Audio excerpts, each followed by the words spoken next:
Let's start with Shadow of the Colossus. It's like one of those rare experiences that just sticks with you long after you're done playing. The whole concept is so simple, but so powerful. You're just this guy trying to save someone you love. And the only way to do it is by taking down these massive colossi. There's no filler, no random enemies, no side quest. It's just you, your horse, and these gigantic creatures scattered across this lonely, mysterious land. And honestly, that simplicity is what makes it so impactful. Every fight feels epic, and the quiet moments between each battle just hit different. The colossi themselves are incredible. Each one feels like a puzzle in its own right. It's not just about slashing away at some big monster. You've got to figure out how to climb them, where their weak points are, and how to use the environment to your advantage. I remember the first time I saw one of those things. It's just so big. You feel so small and insignificant. And then when you finally manage to climb up and take it down, it's such an intense feeling. But at the same time, there's this weird sadness that comes with it, like you're not sure if what you're doing is really the right thing. I also love how the story is told in such a subtle way. There's not a lot of dialogue or cutscenes, but the emotions are all there. You can just feel Wander's desperation and determination, even though he barely says a word. And as the game progresses, you start to notice the toll that killing these colossi is taking on him. It's not just a straightforward hero's journey. There's a price to pay, and that becomes more and more clear as you go. Next we have Amnesia: The Bunker. We all know Amnesia is famous for its psychological horror, but this time it's different, more intense, more claustrophobic. You're stuck in this grimy World War I bunker, and it's basically pitch black most of the time. Just that alone is enough to make you feel tense. I found myself constantly worrying about running out of light. I don't know about you, but for me, that's one of the worst feelings in a horror game, when you hear something but can't see it and your light is flickering. Yeah, no thanks. Speaking of the light, the whole mechanic with the hand crank flashlight is brilliant. It's one of those simple things that amps up the dread. You're cranking that thing as fast as you can, praying the batteries don't die while you hear something creeping up behind you. I legit felt my heart rate spike a few times. It adds this layer of vulnerability, but it also gives you just enough control to not feel totally helpless, just mostly helpless. The big difference in the bunker is how much freedom you have to explore. It's not as linear as the previous Amnesia games. You're given this bunker to explore at your own pace, which sounds nice, right? Except there's a monster roaming around that's hunting you the entire time. So yeah, you're free to roam, but good luck trying to stay calm while something's lurking in the shadows. The bunker itself is like this living, breathing nightmare. It's got that eerie, abandoned vibe, but it's also full of details that make you feel like you're uncovering something dark. The atmosphere is thick with dread, everything from the sound design to the way light barely reaches down those narrow corridors. Next we have Greedfall. It's this cool mix of fantasy and colonialism. I feel like it flew under the radar for a lot of people, but once you dive in, it's hard to stop. You know that feeling when a game has such a rich world, and you're like, why didn't I hear more about this? That's Greedfall for me. The first thing that really struck me was the setting. It's got this new world exploration feel, but instead of America or something, you've got this mysterious island called Tir-Fradee, filled with monsters and these indigenous tribes who have their own deep culture. Honestly, I think the world building is one of the game's strongest points. Like, there's this constant sense of discovery, and every place feels like it's hiding a secret or two. And the story. It's a classic RPG in the sense that your choices really shape the narrative. I found myself agonizing over some of the decisions, like, do I side with the natives or the colonial factions? Do I negotiate or fight? It really makes you think about the consequences, which I appreciate. It's not just black and white morality either. It's all these shades of gray. I think that's why it kept me hooked. It's a game that rewards you for paying attention to details and thinking about your choices. The companions are super well done too. I love how they've got their own backstories and personal quests, and the interactions with them feel meaningful. I actually cared about what happened to them, which doesn't always happen in RPGs, So yeah, if you're into RPGs with a bit of a twist, Greedfall is definitely worth checking out. Next we have Control. I remember starting it and thinking, okay, this looks interesting, but it just keeps getting weirder in the best possible way. You play as Jesse Faden, who walks into this super secret government building called the Federal Bureau of Control, and from there, things get strange. The whole game is set inside this massive, brutalist-style building called the Oldest House, and it's full of supernatural events, shifting walls, floating people, You've got this crazy service weapon that shifts between different forms, like a pistol that can turn into a shotgun or a sniper rifle. And then there's the telekinesis. Throwing objects at enemies with your mind never gets old. I remember picking up desks, chunks of concrete, even explosive canisters, and just launching them at enemies. It's so satisfying. And as you level up, you get more abilities like levitating, creating shields, and even mind-controlling enemies. It makes every battle feel dynamic because you've got all these powers to mess around with. The game also nails the whole mind-bending thing. The environments constantly shift and change.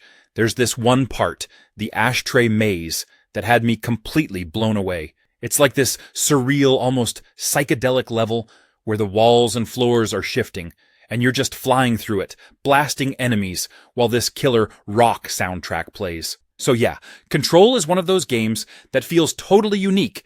It's got this perfect mix of supernatural weirdness, awesome combat, and a mystery that keeps pulling you deeper. Next we have Dead Rising Deluxe Remaster. If you're into zombie games, you've got to try it, especially if you missed it back when it first came out. I remember playing the original Dead Rising and just getting sucked into the chaos. Now, with the remaster, everything looks cleaner, and it's a great excuse to dive back into that mall, slicing through hordes of zombies with the most ridiculous weapons. The first thing that hits you is how wild the game is. I mean, it's set in a mall. How perfect is that for a zombie apocalypse? You've got literally everything at your disposal to fight back. Want to smack zombies with a giant teddy bear? You can do that. Chainsaws, lawnmowers, guitars. It's like the game dares you to get creative with how you take these things down. I loved the way the game keeps you on your toes with the time mechanic. It's not like your typical open-world zombie game where you can just roam around forever. You're on a clock, and it adds a little pressure, which, weirdly enough, makes the whole experience more engaging. You've got this window of time to save survivors, investigate the outbreak, and deal with all the crazy psychopath bosses. But also you're like, wait, let me grab this chainsaw and see what happens first. It's this perfect mix of urgency and mayhem. The survivors are hilarious too. They can be such a pain sometimes, and it's always a toss-up whether they'll actually follow you without getting eaten. So yeah, Dead Rising Deluxe Remaster is such a fun throwback. If you're looking for a game that's chaotic, hilarious, and just lets you go wild in the middle of a zombie outbreak, this is it. Next we have The Sinking City. It's one of those games that totally pulls you into its weird, Lovecraftian atmosphere. I'll be honest, I wasn't sure what to expect going in. I knew it had that detective vibe, but once I started playing, I realized it's so much more than just a mystery game. The setting is such a huge part of what makes it special. Oakmont, the flooded city you're stuck in, feels like a character itself. It's dark, twisted, and so mysterious. The whole city has this oppressive vibe, like it's barely holding itself together. And then you throw in all the supernatural stuff. You're constantly on edge, wondering what the heck is going on. It's the kind of place where even the NPCs feel off. They're all a little too weird, you know? The detective mechanics are super satisfying, too. It's not like most games where you just follow a waypoint and the answers are handed to you. You actually have to think in this game. You've got to piece together clues, figure out where to go next, and sometimes that means wandering around, checking your map, and just solving things on your own. I found myself getting so immersed in the investigations because it feels like you're the one figuring it all out, not just the game spoon-feeding you answers. One thing I really appreciated was the freedom in how you handle investigations. You're given choices that affect the outcome, and there's not always a right answer. I remember one case where I had to decide whether to trust this cult or expose them, and both options felt equally shady. It's that kind of moral ambiguity that really makes you think, and I love that. Next we have Still Wakes the Deep. At first, I wasn't sure what to expect. An oil rig in the middle of the ocean doesn't exactly scream horror, right? But once I started playing, I realized how wrong I was. It nails that sense of isolation and dread right from the beginning. The setting is perfect for a game like this. You're stuck on this creaky, unstable structure, surrounded by nothing but endless water. It gives you this eerie, sinking feeling, pun intended, that something horrible is going to happen. The atmosphere is what really grabbed me. From the second you step onto that rig, you can feel the tension. Everything is dark and claustrophobic, with narrow hallways, low ceilings, and machinery clanking all around you. The sound of the ocean crashing against the metal walls is always there, adding this constant layer of anxiety. Every time I turned a corner, I half expected something to jump out. And while the game definitely delivers on scares, it's the psychological tension that kept me on edge. The whole premise is pretty cool too. You play as one of the workers on the rig, just a regular guy, and it makes the experience feel more grounded. You're not some action hero with a gun. You're just trying to survive and figure out what's happening. The game does an amazing job of slowly building up the mystery. You start hearing strange noises, seeing things out of the corner of your eye, and the rig itself feels like it's coming alive. It really gets in your head. The story is mysterious, and I loved uncovering the truth little by little. Next we have Cana Bridge of Spirits. From the moment I started playing, I was just blown away by how stunning everything looked. It's like stepping into a Pixar movie, but you're in control. The art style is so vibrant and colorful, and the way they bring this magical world to life is just mesmerizing. Every detail feels like it was handcrafted with so much love, from the lush forests to the little creatures, the rot. I mean, those rot are just adorable, right? They're like these little black, fluffy creatures that follow you around, and they're not only cute, they're super helpful too. The gameplay, though, man, that's where it gets really fun. It's got that action-adventure feel, with some Zelda-like puzzle-solving and exploration. The combat is super smooth, and the combination of your staff attacks and the rot helping you out is such a cool mechanic. I loved how you can use the rot to distract enemies or empower your attacks. And the way the game gradually gives you new abilities keeps things fresh. Plus, those boss fights, some of them are tough, like way tougher than I expected. They really make you strategize, which is a nice surprise in a game that looks so cozy on the surface. And speaking of cozy, the world is just so nice to explore. The puzzles are really well designed too, not too hard, but they make you feel smart when you solve them. I remember one where you had to use the rot to move objects around and align things just right, and it was just the perfect balance of challenge and satisfaction. Next we have Vampire. It's one of those titles where you go in expecting a typical vampire action game, but it turns out to be so much deeper than that. It's got this dark, moody atmosphere that just pulls you in right from the start. You play as Dr. Jonathan Reed, this dude who's a respected doctor, but also just became a vampire. So, right off the bat, you're hit with this major moral conflict. He's a healer, but now he's cursed with this bloodlust. It's such a cool dynamic because you're constantly torn between doing what's right and giving in to your vampire instincts. I don't know about you, but I loved the tension that creates in the gameplay. Every time you meet someone, you're like, do I help them or do I eat them? That's one of the most interesting parts of the game, the choice to feed or not. The more you feed on people, the stronger you get, but it comes with some serious consequences. The game doesn't just let you be a monster without repercussions.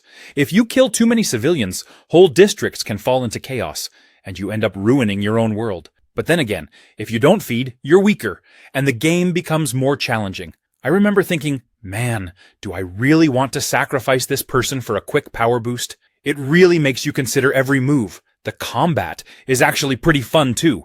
It's got that hack and slash feel, but with some cool vampire powers thrown in. It's got that perfect mix of action, storytelling, and moral dilemmas that keep you hooked. Plus, who doesn't want to live out their vampire fantasy, right?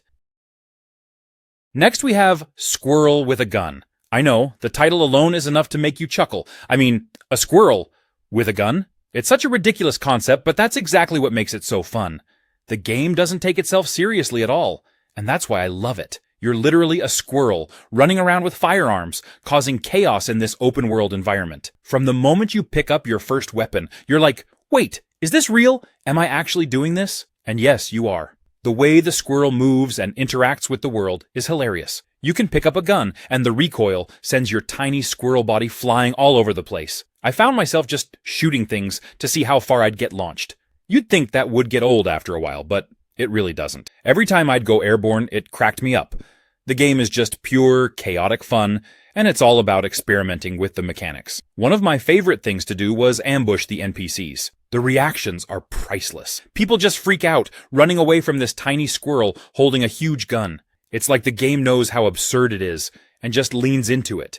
The missions are equally hilarious. You'll have objectives like stealing from humans, sabotaging things, and just causing general mayhem. There's even a storyline which I didn't expect going in.